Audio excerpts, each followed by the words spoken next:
Back in the day, you did not know him, he's from the Bronx. And he worked for Bronx Legal Services. And I knew him by his reputation for fighting for tenants.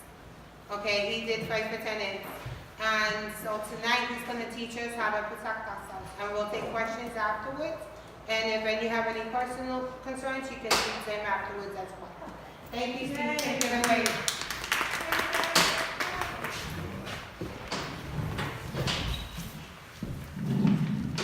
Okay, everyone can hear me, right?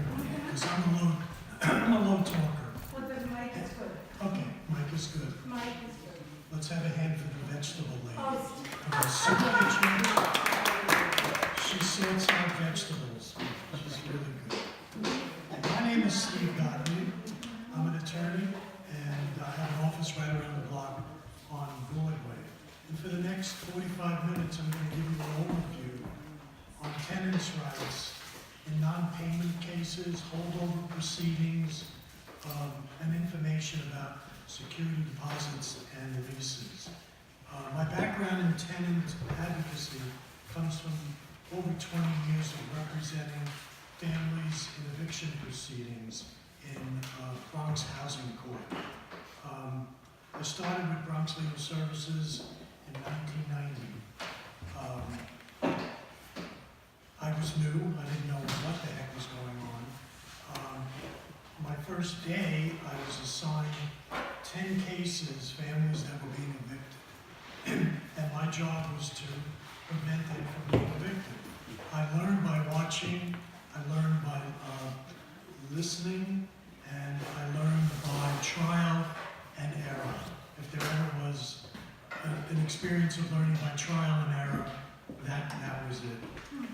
I learned early on to wear sneakers and carry a knapsack because we had to run from one part of the court to the other, or else the judges would default our clients. So there was a lot of self-imposed pressure on the staff at Legal Services because if you lost, you didn't want your client to end up in the waiting room at 6 o'clock with all of their worldly belongings in trash bags saying, where do I go? And for some of the newer attorneys, that happened. And the other attorneys would chip in to get a motel room for the family until we could get an order to show cause signed and hopefully get them back in place. So most people lasted in that particular unit, which was the emergency eviction prevention unit. They lasted for about 4 months, sometimes 3 months, sometimes 2 months, sometimes a week, and they ran out screaming. I wound up being there for 5 years, mainly because I was older. I liked the challenge, and there's a real satisfaction to helping somebody keep a roof over their family's head. Now, in Ulster County, I run a free legal clinic right here at the Clinton Avenue Methodist Church every Friday. And I've been doing that for the past 15 years. I'm here most Fridays from 12:30 to whenever I get done. People know me because I walk in and somebody always yells, lawyers in the house. And, it's interesting because I don't just restrict it to tenants' rights. I listen to just about every kind of proceeding and try to help the person. I try to do whatever is reasonably possible to help people who are up against the legal system. Now, a lot of people say, well, you landlord-tenant law. Gee, that doesn't sound like a very exciting kind of practice.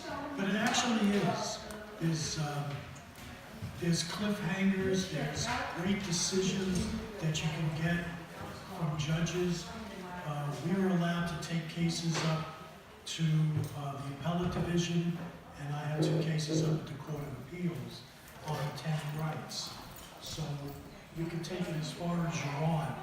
The problem here, and I'm going to speak specifically about Ulster County, because I think that's where our to start. There are two types of proceedings that are brought against tenants in Kingston City Court and the local town justice courts in Ulster County.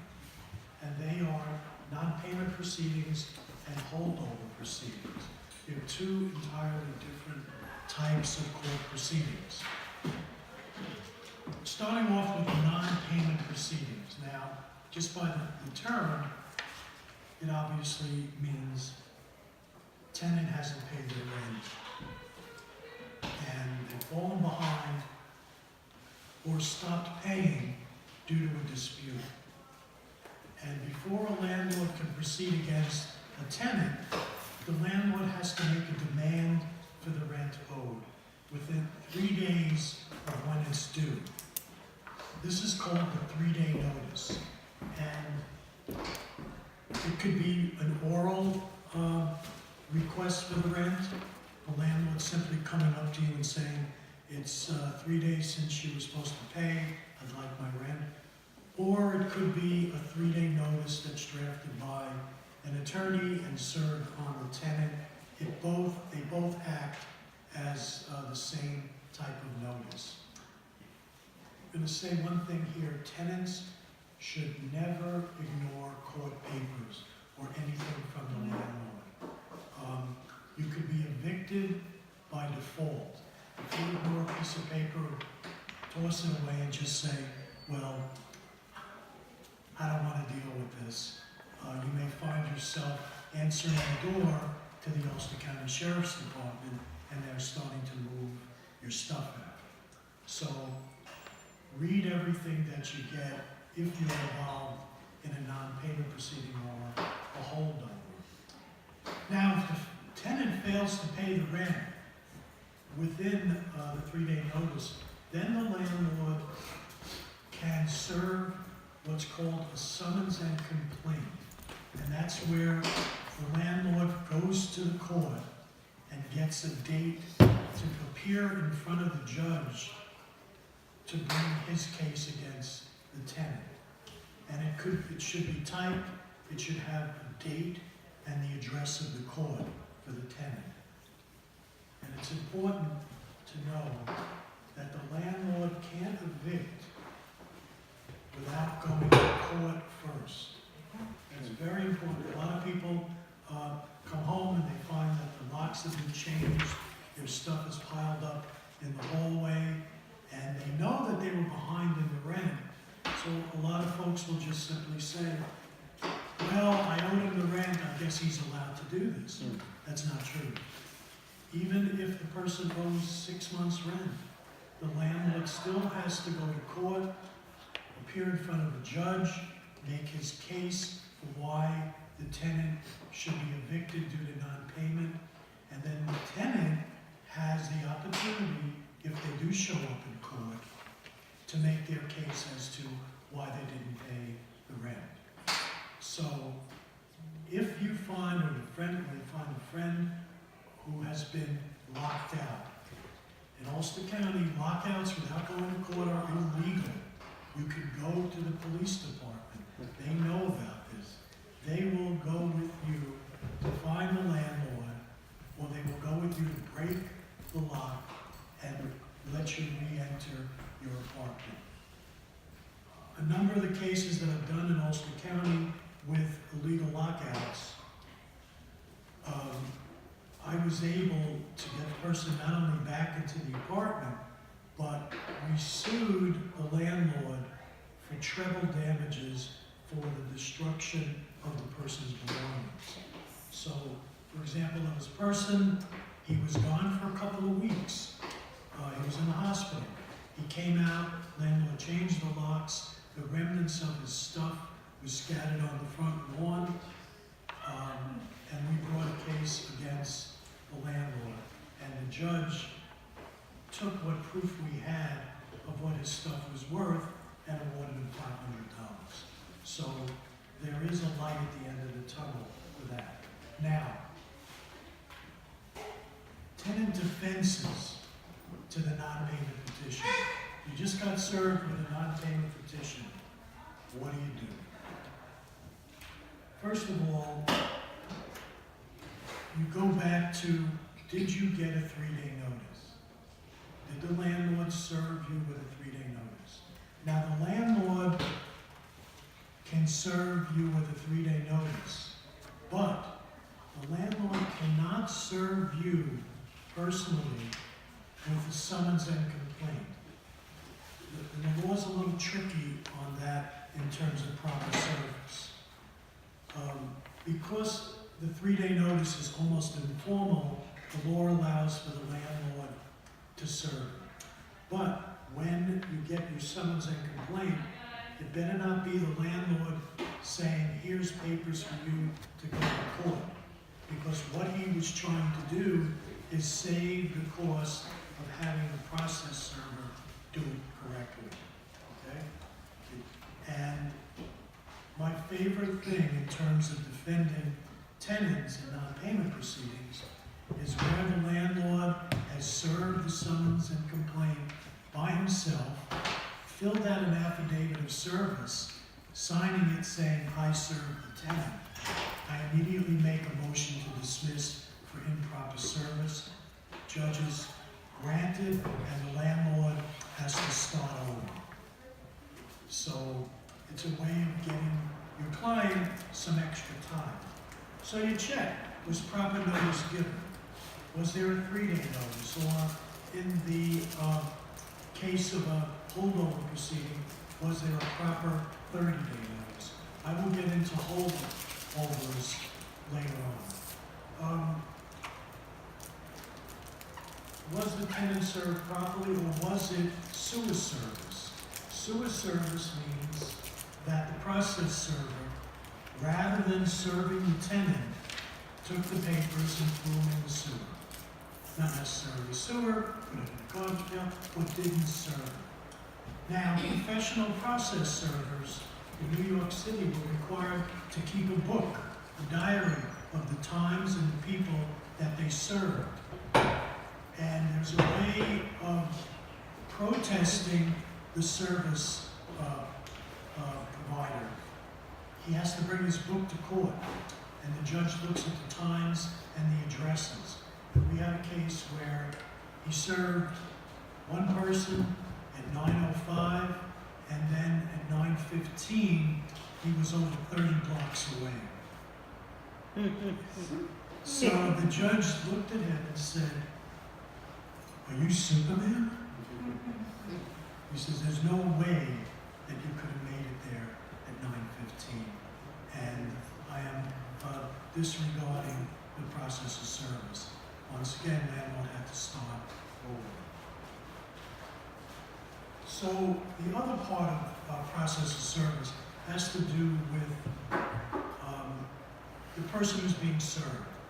And the way to remember was the person who was served a proper party. And the term is, was the person a SAD person? SAD stands for suitable age and discretion. In other words, if the process server knocks on the door and a 6-year-old kid comes to the door and the process server says, is your mommy home? And the little kid just looks at him and says, you know, I had cereal for breakfast. The process server will say, can you give this to your mother? That's not proper service, because the kid wouldn't know what to do with it. He'd stick it in his toy box, probably chew on it, and it wasn't done properly. Another thing is an adult that has a limited capacity for understanding. The person may look to be an adult, but doesn't understand the ramifications of receiving legal papers. That too would be voided as a person who did not have suitable age and discretion. Stuff comes up a lot. You know, people will do what they can in order to vacate this non-payment proceeding so they can once again get an additional 2 or 3 weeks. It all helps. Now, in terms of service, the tenant has to go to court and raise as the defense, I wasn't served properly. Now, up here in Ulster County, I've heard this more times than I can remember, the judge will say, will you hear? All the time. How can you say you want to serve? And the law says they have to be served in a particular way. And the way we talked about having the process server come in, that's called a Travis hearing, to determine whether or not service was proper. If it was found that it wasn't, landlord has to start over. The proper party, that's another defense. Look at the petition. You'll have a name on the top of it. And make sure that that name is yours. It could be a misspelling. That's a small mistake that the court will allow. Let's say a married name, a maiden name, missing the middle initial, all of that, the judge will still accept that that person is the person there. But if your name is Jim Jones and it says on it John Smith and it doesn't say Jim Jones anywhere, then you have a valid case to say, I wasn't served properly, I'm not this party. And the judge will then vacate a non-payment proceeding. So that's how you determine a proper party. Usually on the bottom of the caption, it'll say Jim Jones and John Doe and Jane Doe and any other persons in this particular location. So they try to cover everyone. Now, another defense. So we've done service, proper party. Now, there's a term called laches. I don't know where the term actually came from. It's probably an old English term. But the theory of laches as a defense is important to know because if the tenant does owe the back rent, but the landlord waits 3 months, 4 months, 5 months, and lets it build up because he knows that the tenant's not going to be able to come up with 6 months rent at once, that's the way he's going to get rid of this person. The law says that a landlord can't sit on his rights to collect rent to the detriment of the tenant. So basically what it's saying is, you wait and you lose. Because what I've been able to do in a lot of cases is that a recent case in the town of Gottlieb, landlord waited 6 months and then brought a case. And it was, I think the rent was about $900 to $1,000 a month. We raised the issue of laches. And of course, a lot of judges, you have to educate them. You have to bring case law and memorandums and just say, this is what laches is about. And what the judge will do, if you've educated him enough and he hasn't thrown you out of the courtroom, he will have to dismiss the rent portion of the petition and claim that the rent is stale, okay? And the tenant is absolved of having to pay the late rent fees. That doesn't mean that the portion of the petition where the landlord is seeking the apartment back, that continues. So essentially what would happen is the tenant would still have to move, but they don't have a judgment against them. And that's an important thing. Nobody wants a judgment out there. So the landlord just can't sit back and do nothing.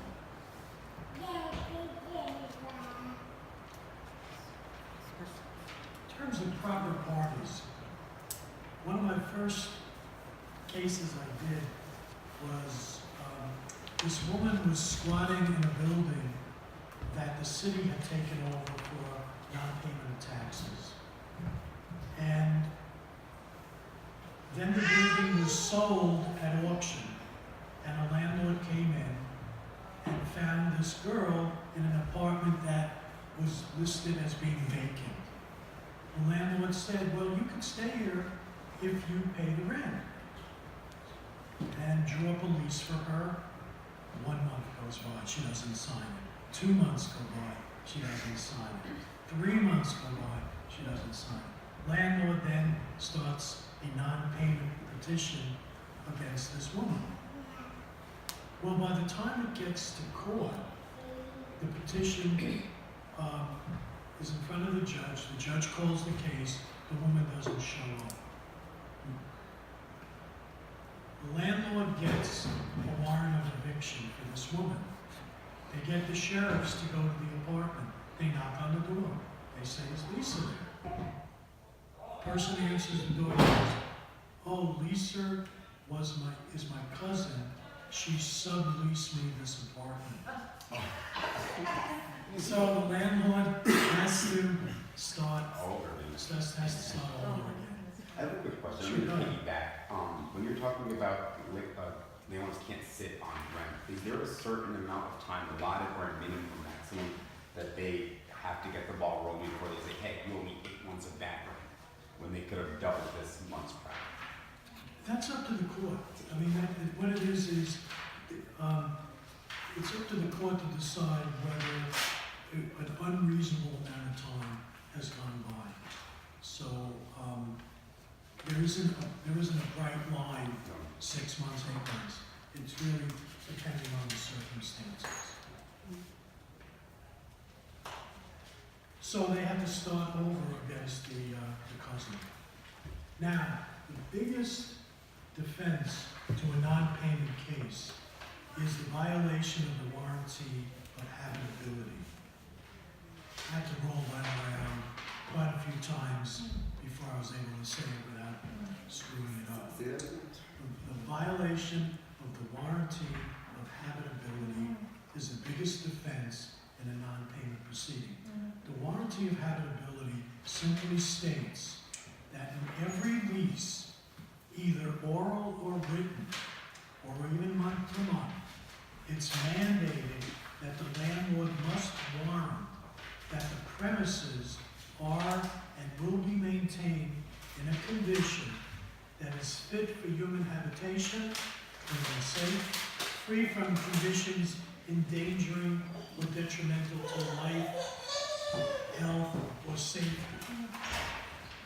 Basically what it's saying, the landlord can't rent you a place that's a mess and has cockroaches and plumbing that doesn't work and water running where it shouldn't and broken windows and infestation.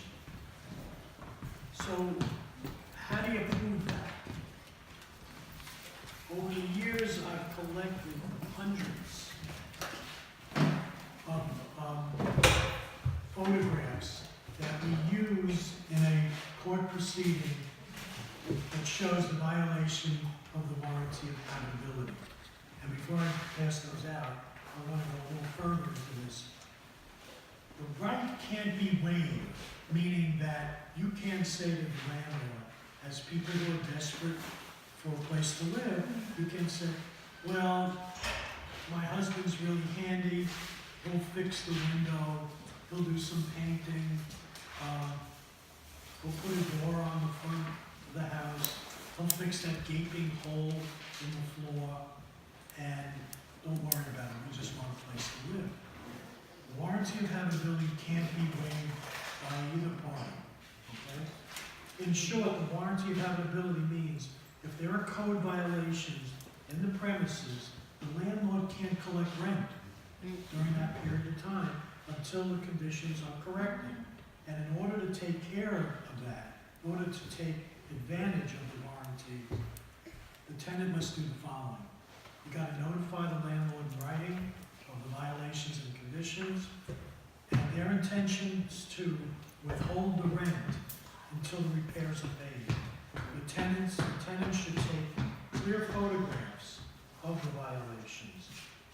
And the tenant should put aside the rent and not spend it, because ultimately the court will order you to pay the back rent. And the rent must be paid when the repairs are made. Now,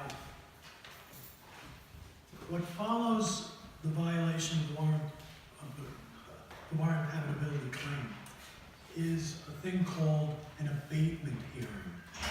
Now, this is a hearing within a hearing, similar to the Travis hearing on service.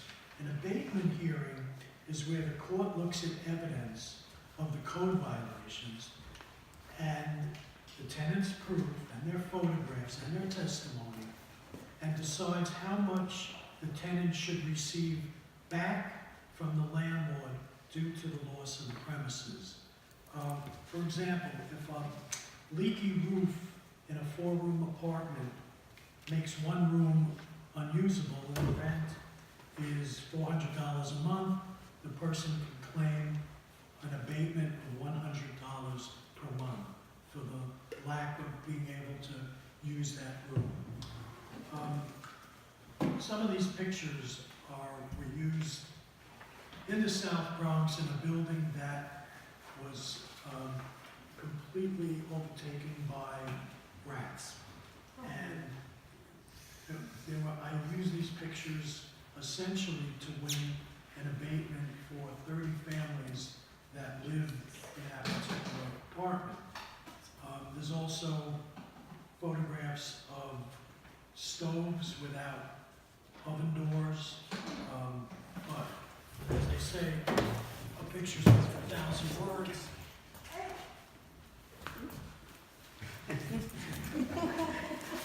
That's a big one there. In this particular case, this was called the rat flat case by the Daily News. And what we did was we utilized the kids in the building to do depositions.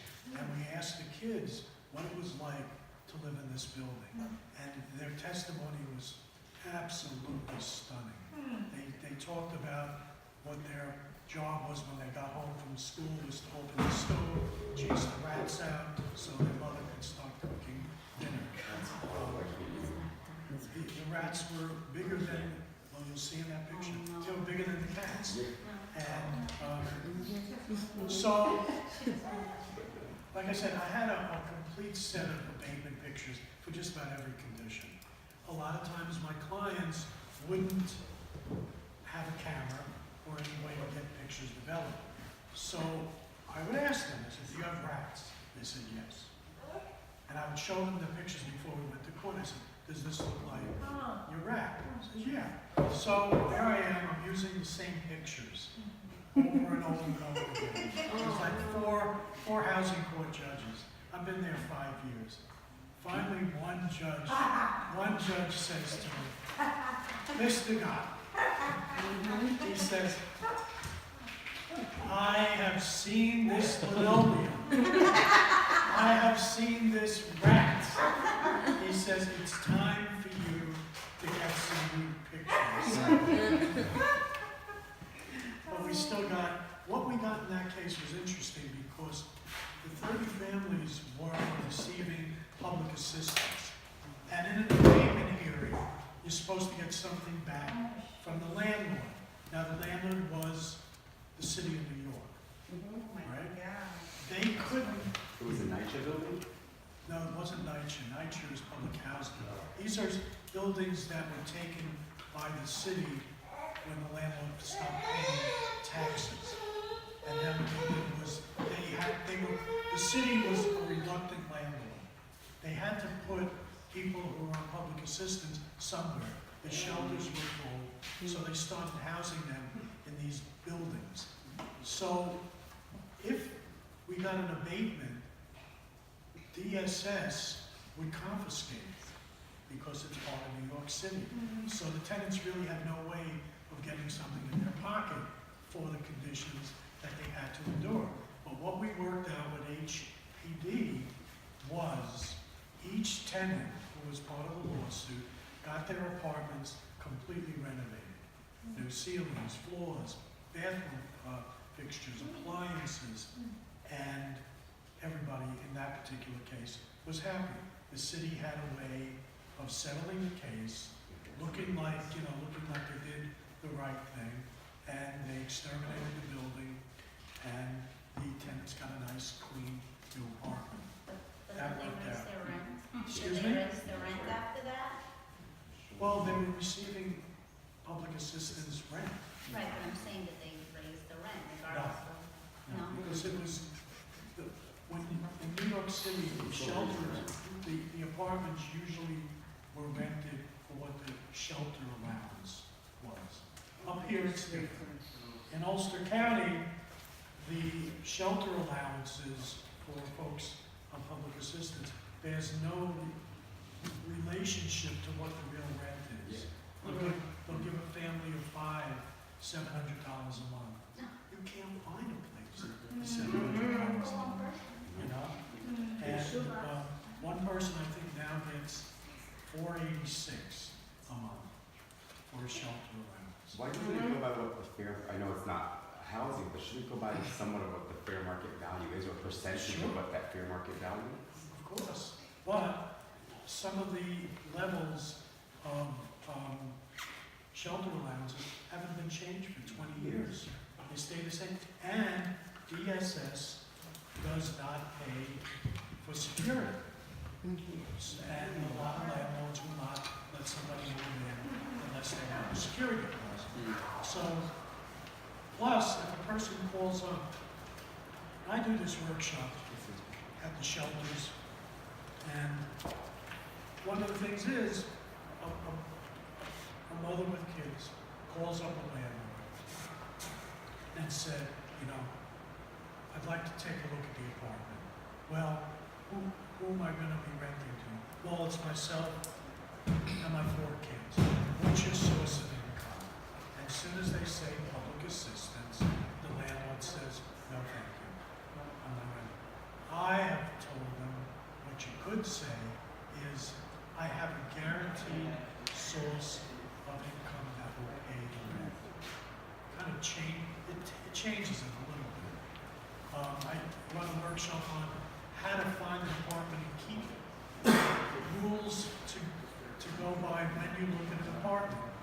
You don't travel with your kids. You don't travel in a car with all of your stuff in it. I'm a landlord. I was looking for a new tenant, and I said to the person on the phone, when can you move in? And she said, I can move in an hour. I have everything in my car. But you have to accept DSS, Rubco, and a check from the mother. And you don't want to have 3 different sources of income, because eventually what happens is the source of income dries up, somebody doesn't follow the rules for DSS, and they have to reapply.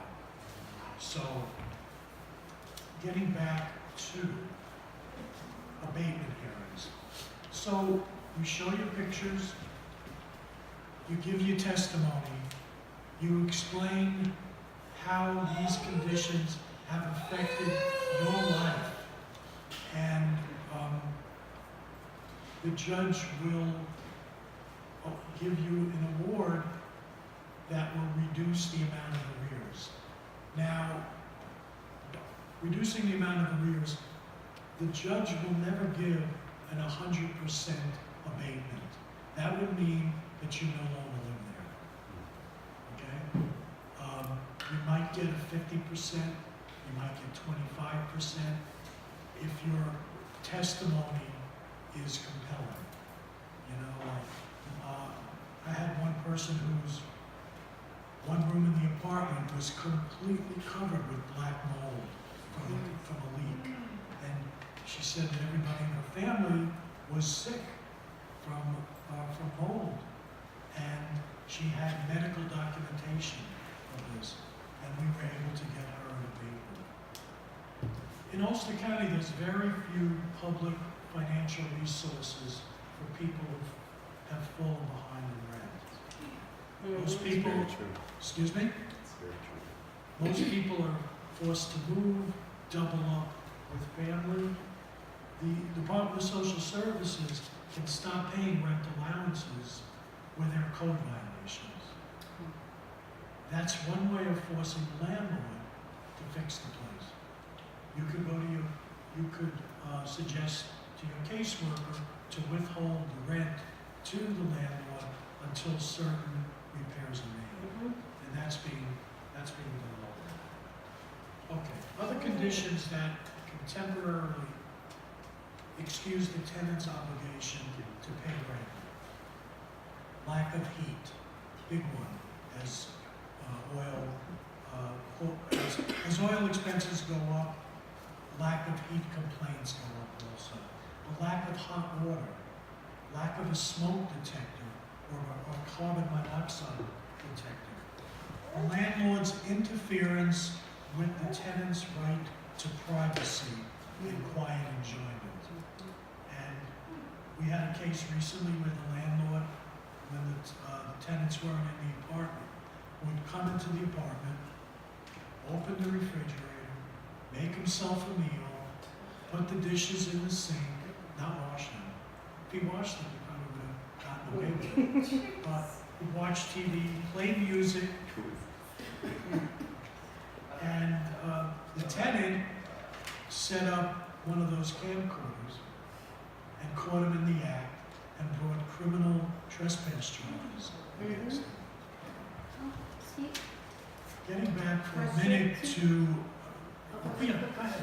So, is there a time period a landlord must give notification before entering your apartment? And then also the heat. Is there supposed to be a certain temperature your apartment should be? Okay, two good questions. Landlord has to give reasonable notice. Now, what's reasonable notice? Sometimes it's spelled out in the lease. Landlord will give 24 hours notice before inspecting the apartment. Another way is he could call in the morning and say, I'm having a plumber come and do some work this afternoon. If you're not home, would you mind if I came in? Okay? So he has to kind of ask, he can't just Yeah, say, because yeah, my that's landlord will just pop up into our apartment sometimes. Oh, And his excuse, oh, I was just downstairs. I was like, well, you still gotta. You gotta ask, it's your, the thing about an apartment, it's your domain, it's your castle, you know? That's your place. And that's one of the most important things about landlord-tenant relationships. Landlord has to respect your right to privacy and quiet enjoyment. Yes, dear? Okay, I have a question. Oh, let me just finish Yeah. yours about heat, because I was gonna get to that. Yeah. Okay, under real property law, 231B, a landlord has to provide adequate heat. The failure to do so is a criminal violation. You could report them to the police for not having heat. And the heating equipment in a building has to be capable of maintaining a temperature of 68 degrees. Okay? The landlord must provide heat on or before October 1st, though this date varies from county to county. So, got it? Okay, yes. And now, on the questions about the landlord coming into the apartment, if you already have problems with one of, let's say, one of the landlord's staff, so then you give him a notice stating that he can only come when you have another person within the home, and you say they can do any repairs between Monday through Friday, between 9 to 1, and as soon as 1:30 comes, they're banging on your door stating you have to let them in. Do I have to let them in? You're saying they can do the repairs between 9:30 and 1? 9 o'clock and 1 p.m. Monday through Friday. I would say you're on firm ground because what you're offering them is a reasonable time for access to make the repairs. So if they come in afterwards, after you made an appointment with them, and they were supposed to be there at 9 o'clock, and they waited till the mail left the house, and then they banged on the door, and then they rushed in, and they say, well, they have a right to be here. Would that, I mean, it Could that be- it depends, Juanita, it I'm depends just asking. how far you wanna push them in. yeah, Because okay, you could, with them in your apartment, say, I'm calling the police. You're trespassing. You have no right to do this. I told you the time and when you're allowed to come. This is my place. You're trespassing. okay. I just, It's yeah, up- you know what? You open up a lot of other doors. yeah, because you can open up a bunch of kind of worms there. Yeah. I was So you just gotta- asking. You gotta be careful, you definitely have rights. The landlord has duties, and there's balance. So at least 24 hours unless it's a big 24 emergency? 24 hours is generally acceptable as reasonable notice. Okay, so now another question, because the tenant asked me to ask this question. They're supposed to work usually Monday through Friday to do repairs in the home. And this tenant, every Sunday is when they want to come and then tell her she has to leave all day long. They told her she has to leave the apartment. Now she wants to stay while they're doing the repairs. She has a right And to stay. She they're has a telling right- her no. She has a right to stay. And does she have to do the repairs on that Sunday if she does not want to? If she asks for it to be done on a weekday and this is her only day off from work? I'm just wondering. That's the question that was. It depends on how bad Okay, you want your repairs. okay, And once again, it's a give and take. okay. I understand if that's Sunset Gardens, that what they're trying to do That one is torment Yeah, people, Yes. and just make life hard. yep, that person I think is in Dutch Villa. Oh, okay. Mm-hmm, still Dutch being in Dutch there. Villages used to be a very good place. Mm-hmm, But the people, this is just a side note to the folks who, from Sunset Gardens or some of the other buildings that this company took over. I just read today that, and this was, there are investment firms that are buying up not so much apartment buildings, but what they're buying up are trailer parks, where the folks yes. own the trailers, but not the land.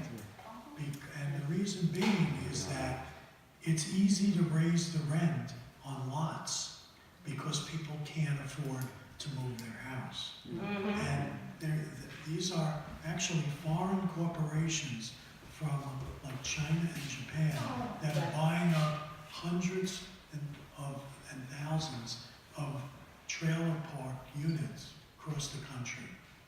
And these people are getting pushed out.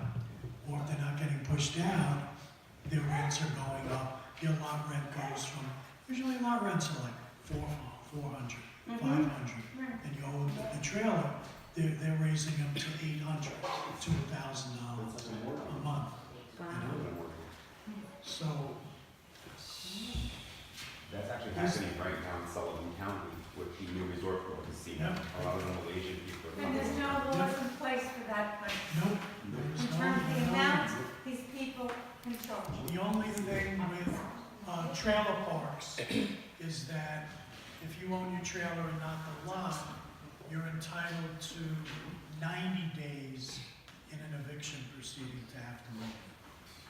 So a lot of landlords don't do that, or they don't think that the tenant knows that. But there's a 90-day rule So the amount, let's say it's 400 for the rent, for the lot. for the lot, that Yeah. helps, for the space, okay, but they have a trailer on. People come in, there's nothing that says they can raise it to 1,000. There's nothing in place that, In Ulster, in Ulster County, all upstate counties, and isn't that what We have no the Kingston Tenants Union is about? Yeah. Is trying to put in place rent control. there is no, There is no there rent is control, nothing like and there's that. nothing like that for trailer parks, and landlords are That's free. my big question, was that there is nothing in place when somebody's been renting a space, For years. right, for years, and they're paying $400 or $500. Just somebody comes in, buys the building. This is happening so much now. So, but there's nothing, and then they say, well, I'm gonna charge $800 now, you'll paying $400, but I'm gonna charge you, I can't afford the $800. Well, then you're gonna have to leave. So there's nothing to protect this. That's one of the things where, We're trying to. that's what is, I believe, one of the main reasons that people are here, is to hear what you can do in holdover proceedings, because holdover proceedings are different than non-payment proceedings. Mhm. Yes, But aren't we supposed to give you some kind of like a heads up when they're? 30 days. 30 days, but the 30 days though has to be, well, you know, they have to like, you know, really put it out there to people and give them the right, advice and stuff like that. Sometimes landlords, they like wishy-washy about it. They'll say it in kind of like passing, or they'll do something your rent's that's very, go, well, you know. Your rent might go up. your rent might go Did up. up. Yeah, right. So do they Well, it actually, might are they hurt you. supposed to give you a back about like the information about who's buying it, who purchased the lot and all these things? Not really, no, Why is that? because they don't have to. They're in See, but business. that's wrong though. I mean, that's completely wrong. You know, Why there's sit there? what's wrong and what's, you know, Yeah. and what's ethically wrong, and what's legally wrong, and what's the right thing to do. You know, I've made arguments where I would say it may be wrong under the law, but ethically, the landlord has a responsibility to this family who's been there for 11 years, paying rent. How can you do this? And you know what? The judge says, counsel, you're making a good argument, but But there's no laws in place. No, There's that's no- what we're trying to do. that's the way it goes. One thing on the heat, if you're gonna use the fact that your landlord is not providing proper heat, the way to show that is you get one of those big thermometers from Herzog's, Real business. and you buy the Daily News or the New York Post that has those big headlines, and you put the headline next to the thermometer, and you take a picture of it in the room, and that will show the temperature on that day. That's the way you document it. You know, doesn't hurt to have pictures of your kids with coats on. Yeah. That always helps too. One of my co-attorneys in the South Bronx was also a nun, and she would go to court in her full outfit, the habit and everything. And you know, it's very hard for a landlord to argue against a nun. And the nun used to be in big demand because she would go to other apartments and say, I saw that thermometer and it was 48 degrees. And she would testify in these cases. In Ulster County, one of the other issues we have concerning tenants and landlord rights and duties is lead paint. A lot of the buildings in Kingston are painted white, and the reason they're painted white is around the mid-20s and mid-30s, lead paint was allowed to be sold, and white was the cheapest color. And what you have when you have a house that has white lead paint on the outside of the house is you always see folks on ladders with blow torches, they're scraping, and they're trying to repaint. They're not wearing masks, they don't have drop cloths, they're not in a Tyvek suit, and they're poisoning themselves. But as they're scraping, the paint chips are falling into the soil. And then you have kids that are playing in the dirt, they bring the dirt with the lead into the house, they kick it up, it becomes dust, falls on food, falls on their toys. They pick the toy up, they put it in their mouth.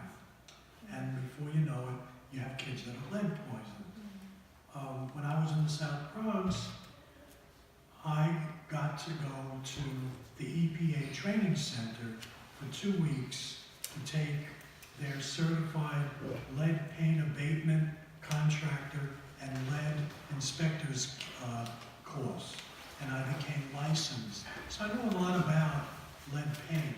And I started seeing what was happening in Ulster County when I got up here, is nobody's following the lead laws. And you drive down Washington Avenue on a summer day, you're guaranteed to see at least 1 or 2 people on ladders doing lead removal the wrong way. And kids have gotten poisoned to the point that they are permanently brain damaged. And they have like normal, safe lead level, and a kid used to be, was 10. Then the EPA lowered it down to 5 was safe. Then they lowered it a few years ago that any lead in a kid's blood is dangerous. Some of the cases that I've done in Ulster County, the lead levels of kids were 40, 60, and these kids were lead poisoned. And the only way that you were able to even try to reverse it, and you can't fully reverse lead poisoning because the lead settles inside the bones and it doesn't leach out, it stays in there. And what they've done is they try to do chelation, which is where they take the blood out of the kid, run it through a filter, give the kid iron-rich food in an attempt to bring the lead levels down. Now, I think it was 1995 I did the first lead paint poisoning case in Ulster County. And I had to educate the court on what lead can do. And at that time, the court said, well, isn't it up to the parents to make sure that the kids don't get lead poisoning? Not really, because if you have an apartment and it has peeling paint, you're on notice that that could be lead contaminated paint. And the landlord's under a strict duty to remove the lead in a safe manner. They can't just go in, I had a landlord go in with a belt sander and just raised all the dust, and the kids got further lead poisoned by it. Now, you would think that the landlord's insurance company would be responsible for that, because landlords have insurance, liability insurance. Well, around the mid-90s, insurance companies got hep to the fact that, well, we could simply write out that we cover lead paint poisoning cases. And that's what they did. There are no landlord insurance policies that protect the landlord from lead paint suits. So, if you have a kid that's poisoned, it's documented, the kid's going to have permanent brain damage. There's no way to go with it. No? Yeah, my landlord just came to our house last week, had us sign something letting us know that our apartment has a possibility of having lead. Like, did he give you a booklet? No, he didn't. He just came with a piece of paper and said, you guys need to sign this. So I didn't know much about it, so we just went ahead and You have signed kids? it. No. Okay. Well, yes. So let's say a parent gets into an apartment and they have children. Is there anything that the parent, is there something that maybe they can buy at the store? Maybe that they can, like a wipey that you can wipe to make sure there's lead in your apartment? Yeah, they have, if you go to the hardware store, they have a thing called lead detect. And it looks like a Q-tip, it's a big Q-tip.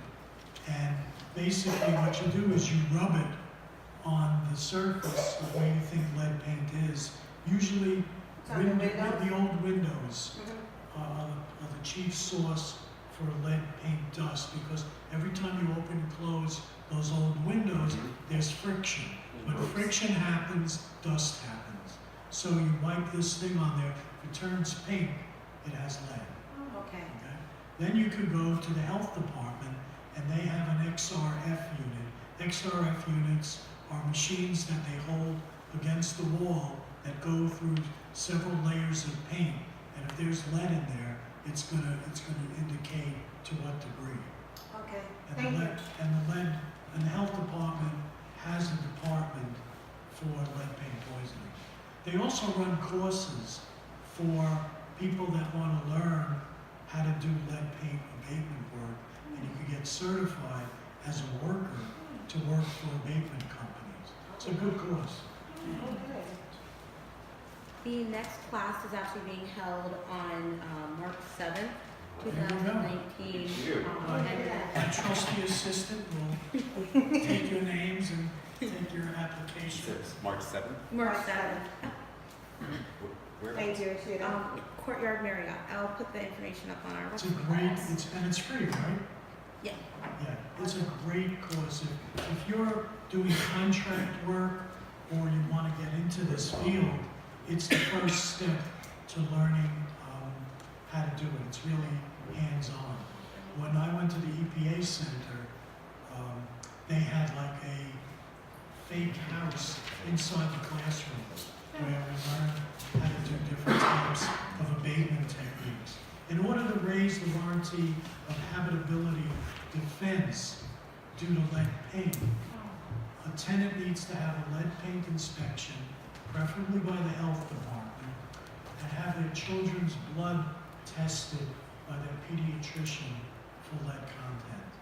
Armed with that, you could get probably your rent, I wouldn't say 100% abatement, but it's a good thing to find out, especially if you live in an older building that has white paint in it. I live in one of the cold water flats over here, so on Henry Street. So you know. Okay. Okay, now that concludes the discussion on non-payments and warranty of habitability. Now I'd just like to talk about holdover proceedings, because these are the proceedings that the new owners at Sunset Gardens are trying to bring. And holdover proceedings mean that the landlord no longer recognizes the tenant as a tenant anymore. Okay? What has happened is either the lease has expired and the landlord is saying, I no longer recognize you as a tenant. I am not accepting any rent from you. Now, he serves the tenant. The way it works is the landlord sends a 30-day notice to the tenant saying, we no longer recognize you as a tenant. At the end of the 30-day warning period, we are going to start a holdover proceeding to have you evicted.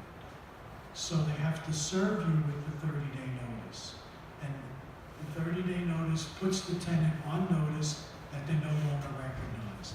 The landlord is supposed to not accept rent during the 30-day period. Because if the landlord accepts rent from the tenant during the 30-day period, what does that mean? That he's a tenant. That he's a tenant. Yeah. So one of the tricks that we used to do, and it has still worked to this day, is you get the superintendent to accept rent from you, preferably cash with a receipt, and you hold on to that, and you bring it to court to show that the landlord or his representative has accepted rent during that period of time, recognizing you as a tenant. Therefore, the term is vitiating the holdover proceeding, because he's now accepted you as a tenant again. And we used to do that like in the middle of a long holdover proceeding that's gone on for months and months. We do that, landlord has to start all over again because they throw the case out. So the landlord will bring this holdover proceeding. Let's look at Sunset Gardens. Person's lease runs out. Tenant says, I no longer recognize you as a tenant. The landlord doesn't have to even give a reason to the court why they are not renewing the person's lease or why they're demanding that the person leave. All they have to say is, we gave them 30 days notice, we want them out. Following the 30 days, landlord files a summons and who's there, the owner, and the tenant has to go. There are really, there's a few things to slow it down, but for the most part, I'm sorry to say that there are no real good defenses to the holdover proceeding. You could claim improper service, that'll slow it down. You could claim wrong party, that'll slow it down. You could even claim violation of the warranty of habitability, but if there's no arrears, you have no right to an abatement. And ultimately, the stress of living in that type of, because ultimately, you're probably gonna have to leave. Yes. There's no protections. Sometimes the landlord, I don't know if this is what's happening with this new company, is they'll say, you want to stay, your rent is $1,100, we'll raise it to $1,500, and you can stay. That's what's There's no- That's It's what happening. you're doing now. That's what's That's happening. what's It's happening. exactly I what's happening. have, It's a rent grab. That's What's- really what it is. from what I understand, for one tenant that they just renewed, they decided to give them a new lease. They said that because they renovated the place, the rent can go up. The only thing they did was paint, and they called that renovations. So They they- don't have to do a thing. So they In went fact, from, they could even, as they've done, they could cut out the swimming pool services, they could cut out the lawn cutting, they could cut out everything, and they still have the right to raise the rent.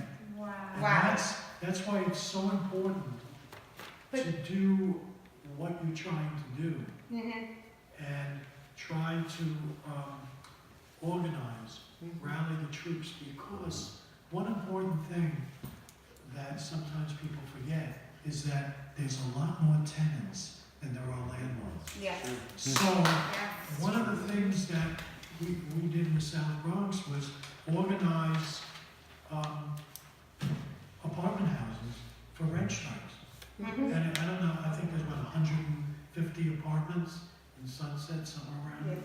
I'm somewhere not there. struggling. And one person withholds their rent, they'll bring a non-payment proceeding. But you got You got 20. 150 people that aren't paying their rent. Let's say the average rent is $1,000 a month.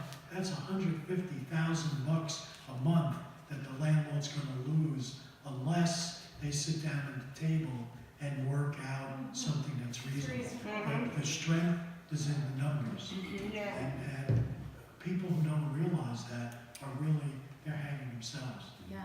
Yeah, because we have a bunch of neighbors that are kind of terrified by Just gonna say the that. threatenings of most of the staff, or how they've been feeling scared because the first thing they hear is, we're evicting you. But they took away everybody's amenities. There's no swimming pool, there's no laundry, and yeah, they took everything away, but yet they want you to still pay the same amount of rent, and now they're raising rents. So somebody went from $1,100 a month, they're now paying $1,500. For no Yes, if they wanted to stay, they said you need to pay, and on there, they said with or without the amenities. Oh, So this is what they're doing, so now the person had no place to go, signed the lease, and now they're paying $1,500. no. With no amenities, we have none. Can you talk a little bit about solidarity between tenants, making sure, because a rent strike works when there is collective action, Yes. and that there is buy-in from a large number of tenants who agree to that. Some tenants, as I'm understanding at Sunset Gardens, their leases are being renewed and continued, and others aren't. And so some way management can try to put a wedge between tenants. Mhm. You have to look at the tenants whose leases are not being renewed. Are they a protected class? I mean, that's another angle to go in on, you know. Like Are they they're disabled. disabled? Are they elderly? You know, are they of a different race or nationality? I could keep my hand up all day. Over there. But that could be another way, because that's discrimination in housing. Mhm. And you could bring a suit. And sexual preference. Yep, you could bring a suit under those grounds. Those are more difficult, But you want to be able to do everything you can to make these landlords sweat. Because right now, they're in this position where we hold all the cards. We bought 1,000 apartments, and we control the rent in this area just by the right that we have 1,000 apartments. And the thing is, they have almost all the properties up in Kingston, Port Erie, so if they evict you from one, you will not be able to move in any of the others, which is Sunset Gardens, Lakeshore Villa, Port, yes, and Dutch Villa, Kingston Waterfront. So you won't be able. That's legal? That's legal to be It's able to do that? Yes. And it's legal. That is that. So that means if you Yes, get that's out, enough. they have no other, if you wanna go into another complex, it's owned by them, they're not gonna take you. So where is the regulation in that? Where are all the regulations? There isn't it? There isn't. There isn't any, Oh, that's why we're doing So here. why is it that To get there the isn't any? I regulation. mean, I'm sorry. Because we haven't organized. I mean, really, I mean, that is the Starting out. one thing that should be right away. There should have a certain, if the landlord has a certain amount of rights, the tenants have equal rights. They have due process too. They don't, and it has to do with capitalism. It has to do with the way people have money. Yeah. Just like the story I said about the trailer parks, the people that buy trailer parks so they can rent the land. See, I have there's a quick another thing, if you really want to push the landlord, I'm almost done. Let me finish and then we'll do some questions. Because leases, landlord doesn't have to give anybody a new lease. Landlord doesn't even have a duty to give a person a lease at all. Well, that's. Rent charges, the landlord in upstate counties can charge anything he thinks he can get away with. A lease can be handwritten, oral, or drafted by attorneys. Always have every promise made by the landlord put in writing, so it can be enforced. An oral lease is invalid after 1 year. So you can have an oral lease, but you're not going to be able to enforce it after 1 year. Any leases for property beyond a year have to be in writing. If a lease expires and the landlord accepts rent, a month-to-month tenancy is created. You pay your rent, you stay for a month, you pay another month, and you stay. One thing that's important to know about the holdover proceeding, when I said the landlord has to give you 30 days notice before he can start. The 30-day period, and every landlord who doesn't have an attorney screws this up. And what it is that the 30-day period runs from the 1st of the month to the 31st or the 30th of the month. It's not the 15th of the month to the 15th of the next month. One full month, 1st of the month, 31st of the month. Otherwise, now you could serve it ahead of time and say in the 30-day notice, your 30-day notice period will run from November 1st through November 30th, or November 31st. But it has to be done that way. If not, it gets thrown out of court. So that's just something to realize. A lease can't demand key money. You know, where the landlord says, well, give me $100 and I'll put you on the top of the list. A lease can't exclude children or seeing eye dogs, or the new thing is companion pets. I had a friend with a companion pet. He took that dog on an airplane to Florida. He took it to the movie. He had all of these pictures of this little white poodle sitting on his lap in a movie theater. And it was his pet. A lease can't exclude people of color based on their sex, race, natural origin, or age. A lease should be signed by the landlord and tenant and a copy given to the tenant. I don't know how many times I asked the tenant to see a lease and they said, I signed one but I wasn't given a copy. Last subject is security deposits. Yes. We receive a lot of calls from tenants who are trying to get their security deposits back from their landlords after moving out. First thing I have to say is good luck. Landlords notoriously don't like to return security deposits, and it's a rare tenant who sees their money back at the end of their tenancy.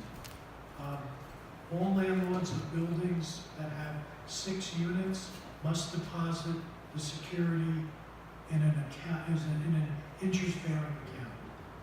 The best way to ensure the return of your security is not to pay your last month's rent. Now, it's not exactly legal to do this because security and rent are 2 different things, but you're not going to get your security back unless you do this. You don't pay your last month's rent, you send the landlord a letter about 2 weeks after the 1st, and you say, I am moving out on the 30th, I'm not paying this month's rent, you can use my security. Have a nice day. Take pictures, same way I showed you my wrap pictures, take pictures of how nice you left the place. That doesn't mean that the landlord's gonna not claim that you left it in a condition that they had to have service master come and steam clean the place. But, you know, they do that kind of stuff. But the landlord may threaten to bring a non-payment case against you if you don't pay your last month's rent. But once you move, you're no longer a tenant. There's no landlord-tenant relationship. So the only way he can collect is by taking you to small claims court. And the only thing he could do is get a judgment against you. The judge is not going to order you to pay your last month's rent in court. So that works. So the main thing to remember is always get lease terms in writing. Always document code violations. Keep track of repairs. If you make a repair at your own expense, keep the receipt, take a picture. Take a picture of before the repair and then after the repair. Always give the landlord notice of what you're doing, to some extent. Leases give a tenant the right to quiet enjoyment of the premises, and it also gives the landlord the duty to properly maintain the premises in a safe and healthy condition as specified in the warranty and habitability. It's a relationship where if both parties do what they're supposed to do, it'll work out. Provide the tenant with a safe, clean, affordable, hopefully, place to live, and the landlord with a source of income. So that's where the give and take comes. You don't want to go into a landlord-tenant situation ready to be adversaries, because that is not wrong. Yes? Question on security? Security. Does the landlord have to give you a receipt to what bank it went to? Yeah. Okay. I would ask for that. Okay, Each and one is- the interest on that security, does the tenant get to have that? Yes. The interest on it. Yeah, but it's not going to be much. Not much. Even, they don't But care still. if it's 11 cents, it's still your money. It's a principle. I'm like this, It's a principle. even if it's 11 cents, it's still the money. It's about 2% that you might see. Questions? Yes. I have a neighbor, and they are on a rental. They're in a rental program, and they're a month-to-month lease. This gentleman was just released from prison, so he's on parole. He's on a month-to-month lease. His main concern is that the landlord keeps threatening them. I guess the owner found out that he's on parole. It's not like that he's living there now. He's with Rockaway, and the landlord keeps saying he's taking to court. And he's worried that if he gets taken to court, would that affect him being on parole? Like, should he move? Because it seems like the landlord keeps calling the police to the house and just been pounding them.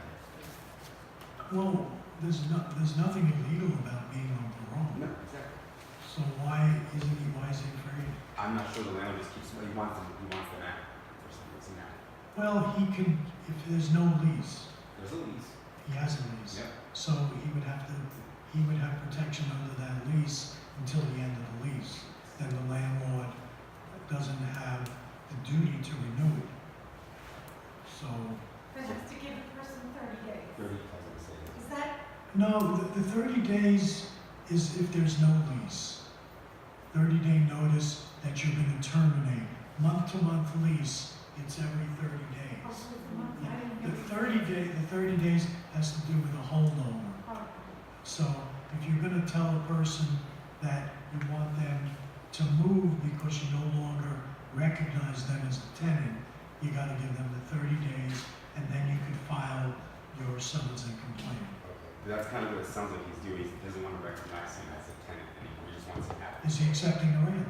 Yeah, every month. If he's accepting the rent, Yes.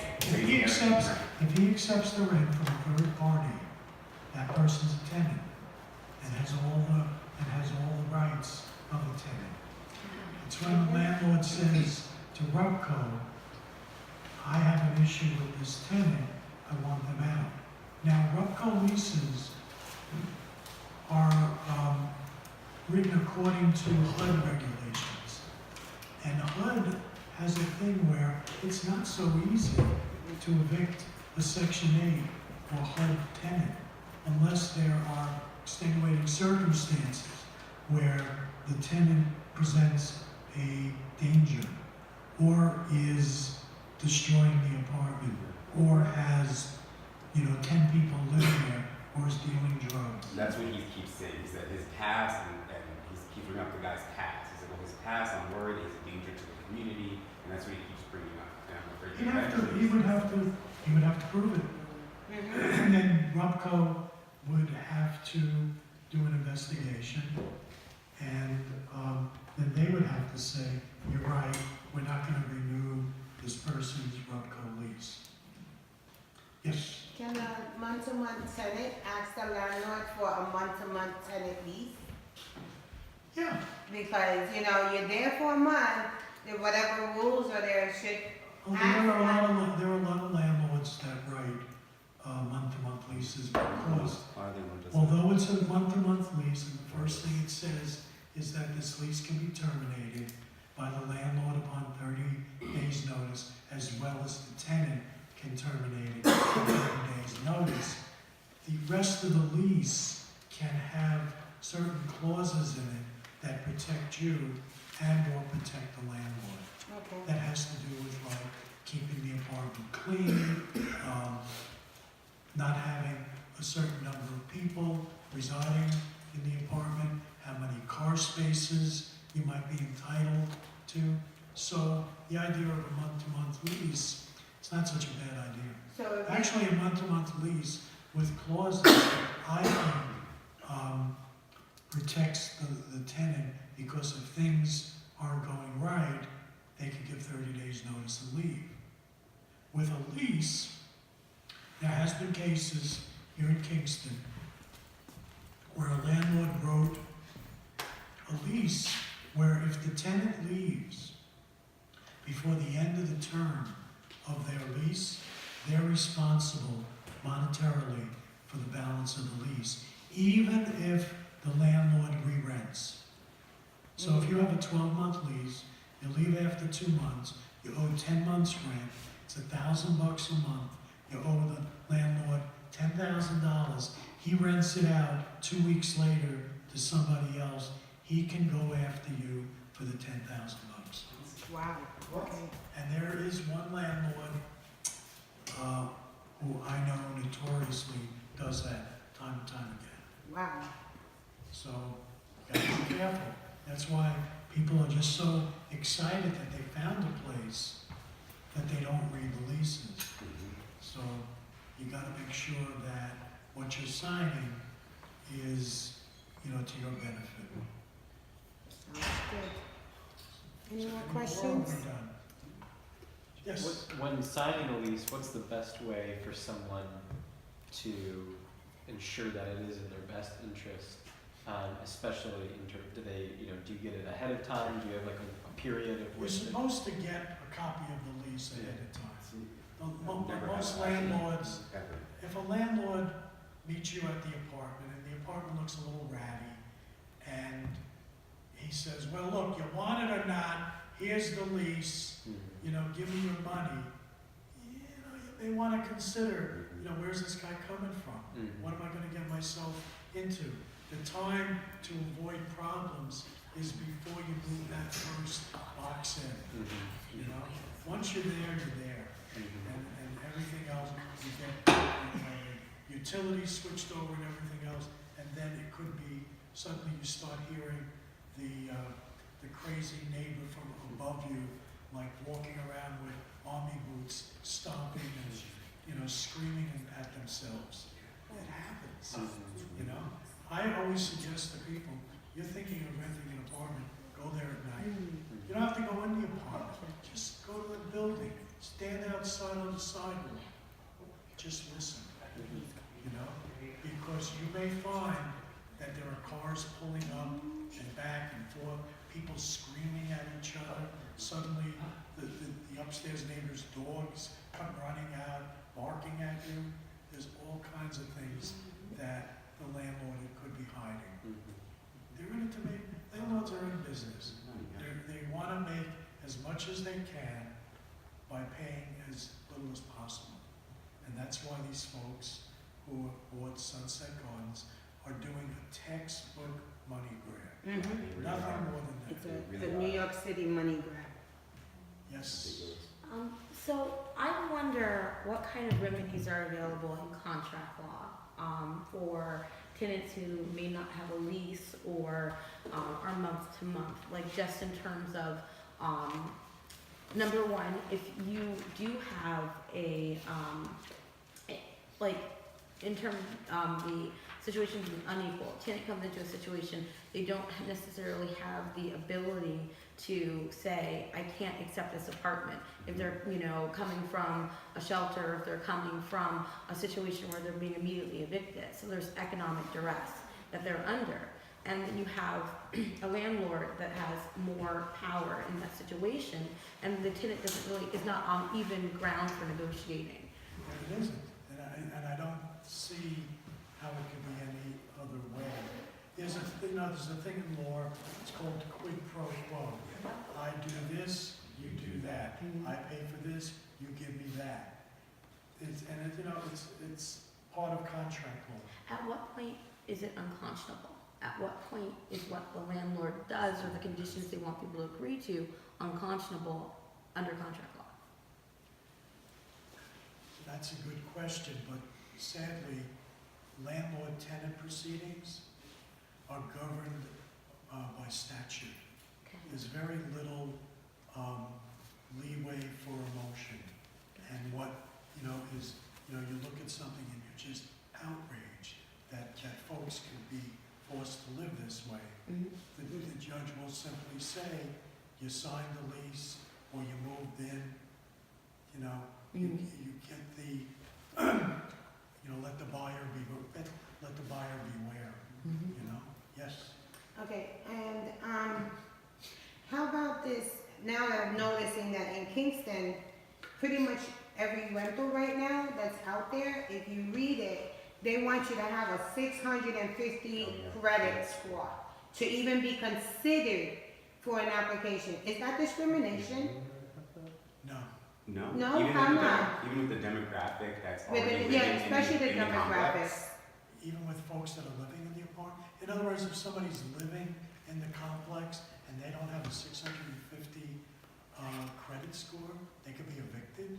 No, to move in now. Pretty much every rental that you're seeing in Kingston, Listen, you know what? is now they're putting down, you have to have a I 650. gotta tell you, I've never heard about that. I already seen, I've seen it over and over again. 15. Yeah? Really? I've been apartment hunting. 15 of them all say 650 or better credit score to even be considered as an application. So it's Wow. Yeah, it's pretty common. real gentrification. Yeah, and I didn't And I know realize- every apartment, so if anybody wants, I'll list them. I didn't realize how far they could go into your background. Oh, really? Yes. Yeah, If that's you go another thing. very, Yeah. very, Definitely. very Yeah. deep into your background, because my landlord dropped off my partner's background. He has a background, unfortunately, he had a rough past. And he's changed, you know, did everything he can do, is a much better person now. Mm-hmm. I And can vouch we for almost that. didn't get the apartment because of something that happened 10 years ago. And he's like, well, Landlords- this, and I'm like, well, he's changed. Landlords have that right.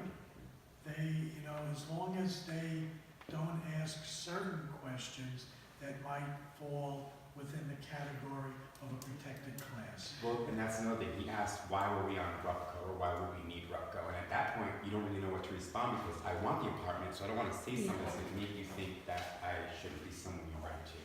So when that happened, we kind of just both looked at each other and said, we're just not a rental assistance program. And he wanted to know more detail. I did not feel comfortable giving it. You know what I would say if somebody asked me, why am I accepting RUPCO? I would say that I found out that I qualified for RUPCO rental assistance. They're gonna pay, what is it, 2/3? 70-30. Yeah, they're gonna pay 2/3 of the rent. Why wouldn't I do it? Exactly. That's all. Okay. I'm frugal, I'm thrifty, or somebody. Yeah. I save money so I can paint your place and mow your lawn. Yeah. But Go ahead. read the book. So that website, Kingston Landlord Support, I don't know if you're familiar with that. I'm not familiar with that. So I've heard that it was like the sheriff's office or someone started it. Who do we have to pressure to get rid of it? I don't think you can. You I think can't. it's a First Amendment issue. I know a lot of folks. But who's like running it? Yeah. Landlords, you know what, Kingston that's a City good Court. question, but the point is, that site provides a service to landlords in that it lists every person who has gone through an eviction proceeding. Even if it's not their fault. Well, yeah, even if it's not their fault. Wait, Because Because I'm on there due to the fact that we were paying the landlord, because when I decided to rent again, we moved into a house, and it was like two other families, and we were paying the rent every single month, and next thing you know, we got slapped on the door stating it got foreclosed on, due to the fact that the landlord never paid the rent, never paid the mortgage. So now you're, So we got evicted through the bank, because and so now I'm on there. But not because I was evicted because I did something wrong, was because the owner didn't pay the mortgage. So how do I get my name off of everyone? And I have the paperwork that shows it was an eviction notice due to the, I think if foreclosure. you have the paperwork, if I have it. and you know what, that's a common thing. But who would you talk to? Because we don't Yeah. even know No, who runs the website. you would use that paperwork if you were applying for another place, Okay, and just say, I'm gonna be upfront with you. This is what happened. We were renting the place, the landlord got foreclosed, and we were asked to leave. okay. I didn't even know about this website. I didn't know Yeah. that they could. and It's on Kingston's I page. didn't know that. And it's legal for them to just put someone, Yes. all these people been evicted, it's over. It's like, Yes, it's, that puts a black bum on it already before you even. people have come to me and they said, how can I get off of this list? And there is not a process in place. So you're saying you have no idea who runs the site? We'll find out. We can find out. Okay. Yeah, Well, we're gonna find we'll out. lobby if we have to lobby to get that Anyone down. else? because it's- Yeah. I just have, Really I bad. just have like a question or comment. First of all, I mean, I'm listening to all this and I'm thinking about,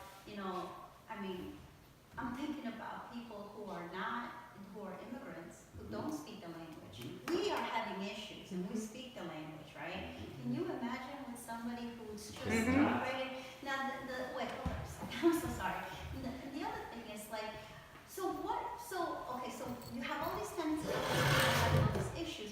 Where do we as a collective, how do we grow? What is our plan? Because see, I'm getting the picture here that we're kind of like, we're so far in the game and there's like no life, jackets right now. No. It is unreal. It is I've seen immigrants and migrants that they were threatened by their landlord, that they were gonna report Yeah, them, I've heard that. and they had no place to go. I've done emergency petitions for their kids because they were afraid that if they came home, if their kids came home from school and the landlord reported the parents got picked up, what happens to the kids, you know? So, And that's the kind of situation, I mean, for me, we were renting forever and in a lifetime, okay? We just recently were, somewhat blessed enough to, be afforded a home, but there's an issue there, but anyway, we're still in one piece. But at the same time, going from being a renter, I had a house foreclosed on us just before we left, and they did it to us in a vicious way, and we paid all our rent, we were always on 22 years, we were never late on rent one time. And this guy he wants to sell the house, sold it, we got kicked out, we were treated like criminals. For me, and the biggest thing I have is that I got big mouth. So for me, it's gonna take a lot for you to shut me off. on that happy note, Yeah. I think we've covered, Yeah, we've covered they a lot got of it. ground for tonight. So, I appreciate everybody's attention and good questions, yes. And thank you, Thank you. Steve. Yes, thank you. We're Yes. very good. We're gonna be working closely with Steve and us here at the Kingston Tenant Union. We have Fox Green, Adam, do it for me, Thank you, Tacos. and Rashida Tyler. And right now, we are asking for people to sign up to become on our board. If you're a tenant of Ulster County, please sign up. We're looking for secretaries, treasurers, minutes, so that we can fight. And what we're looking to fight is to, as you can see, all your questions was, we have no rights. So now it's time to put together, in New Paltz, they put together a security law, a security deposit law, which went into effect where the landlords had to pay you back your security within 21 days. If they do not pay it to you back in 21 days, they can be charged up to 3 times the amount for it. It's up to the judge's discretion. Now, for them to say that they have to keep your deposit, they have to show every receipt that they use to say that they had to fix your apartment. Without just painting the apartment does not constitute them keeping your security. Because that's what they'll do. So that's what we're trying to do here in Kingston. And with our board, we can put this together and put the proposals and bring it to our local officials. And where we can go, where we have to go to start pushing for these laws to be passed here, just in case, God forbid, that on June 19th, the rental law that we're fighting for, which is rent control and universal rent and just cause evictions, do not get passed by state or legislation. We have some kind of protections locally. Not only are we trying to do the security one, we want to do the rights where how you guys go and you complain to your building inspectors. How many ever really had any inspector come out to the house and look? Okay, well, we need to change those laws. We need to put pressure on our buildings to say, okay, we call, you need to come out, you need to take pictures of the incident that I'm talking about. You need to write it down. You need to give me a docket number or give me some kind of case number. How many days does the landlord need to take to refix it? And they need to say that they called them and when did they call them and what was the response. And then have the tenant and them sign it so that you have something in writing. No more, well, they have to call us back. No, that's not how it goes. They get paid for their job, so they need to get up and move. And if they do not have enough, then they need to start hiring more inspectors in Ulster County. So that is what we're trying to do here in Ulster County to do locally. And together as tenants, we can. Now, understand there are very good landlords out there, and I am not trying to hurt any landlord, but I'm trying to level the playing field. Cause there's no way you're gonna tell me to do a 3-point shot when the basket's up there and you got me down in the valley trying to hit a 3-pointer. No, put me on the court. Put me on the court and let's do it. Okay, so that is what we're trying to do, and that's what we need to get. Okay? Because we're gonna hit the batting field and we're gonna make the home run and we will pass it.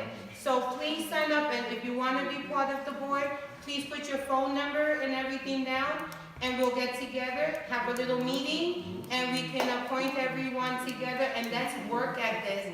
And let's start getting it together so that we can stand up and let other tenants know that it's okay to stand up. Because some are scared. We do have people that are being really threatened. They got babies, they're single moms. We have almost 53% of our tenants are single moms, okay, who work very hard. Okay, and some of them, you know, they get their best, but they can't be at meetings or they can't take a day off of work, and then the babies, so it's hard for them. So let's stand up for our neighbors, because that's what we are supposed to do. Let's fight together, let's just be one. I mean, come on, we're family. I don't know what you all say, but to me, you're all my brothers and sisters. Because I believe that everyone under God is mine. You know what I'm saying? So please sign up and we'll get it. And